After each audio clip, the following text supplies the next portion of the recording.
Jai Sai Ram, Sri Sai Satcharitra, Chapter 3, Part 2.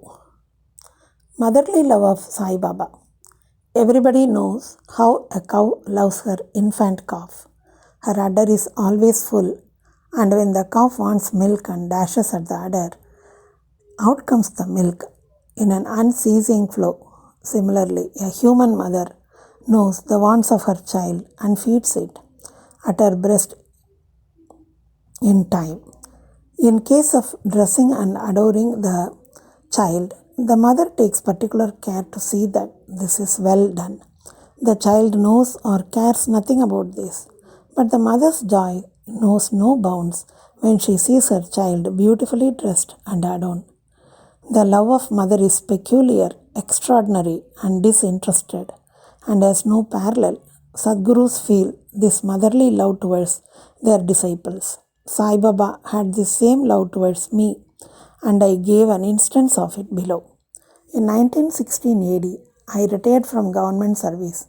The pension that was settled in my case was not sufficient to maintain my family decently.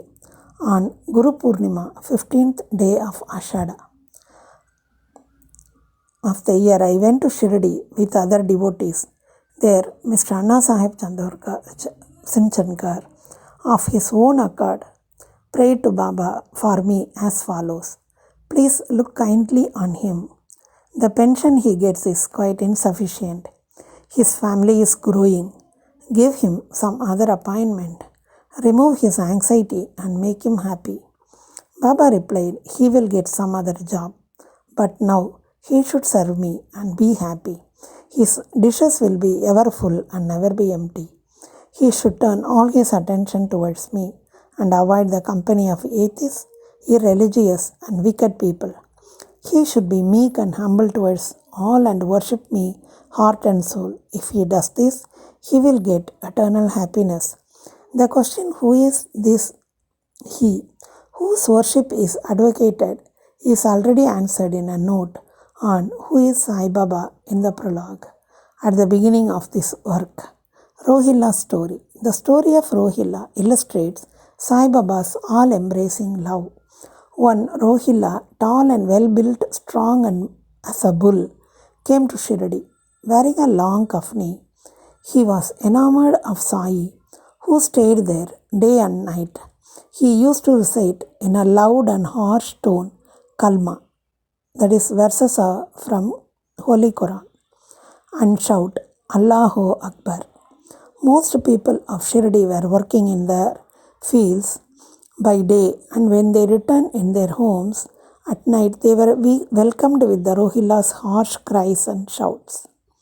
They could not sleep, or they felt much trouble and so inconvenienced. They suffered in silence this nuisance for some days, and when they could not stand it anymore, they approached Baba and requested him to check the Rohilla and stop the nuisance. Baba did not attend to their complaint. On the contrary, Baba took the villagers to task and asked them to mind their own business and not the Rohilla. He said to them, the Rohilla had a very bad wife, Santibi, who tried to come in and trouble the Rohilla and himself. But hearing the Rohilla's prayers, she dared not enter, and they were at peace and happy. In fact, the Rohilla had no wife, but his wife Baba meant was Durbuddhi, bad thoughts, as Baba liked prayers and cries to God better than anything else.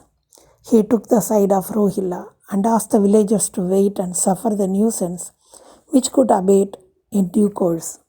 Baba's sweet and nectar-like words. One day at afternoon, after the Arati, devotees were returning to their lodgings, when Baba gave the following beautiful advice. Be wherever you like to. Do whatever you choose. Remember this well, that all what you do is known to me.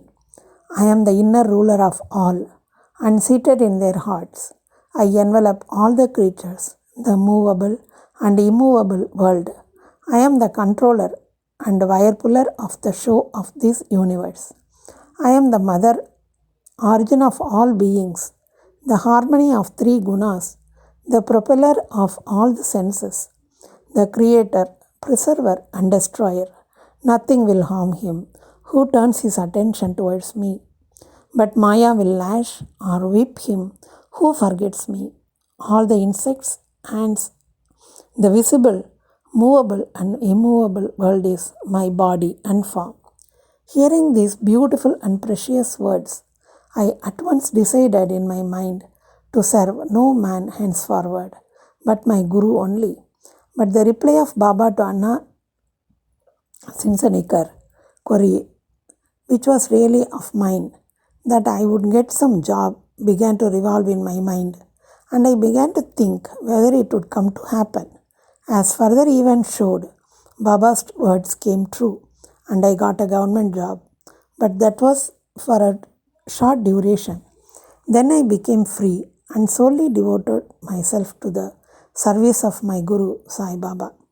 Before concluding this chapter, I request the readers to leave out the various hindrances like indolence, sleep, wandering of mind, attachment to senses, etc., and turn their whole and undivided attention to these stories of Sai Baba. Let their love be natural. Let them know the secret of devotion. Let them not exhaust themselves by other sadhanas. Let them stick to this one simple remedy, listening to Sai Baba's stories. This will destroy their ignorance and will secure for them salvation. A miser may stay at various places, but he always thinks of his buried treasure. So let Sai Baba be enthroned in the hearts of all. In the next chapter, I shall speak of Sai Baba's advent in Shirdi. Bow to Sri Sai. Peace be to all. Jai Sai Ram.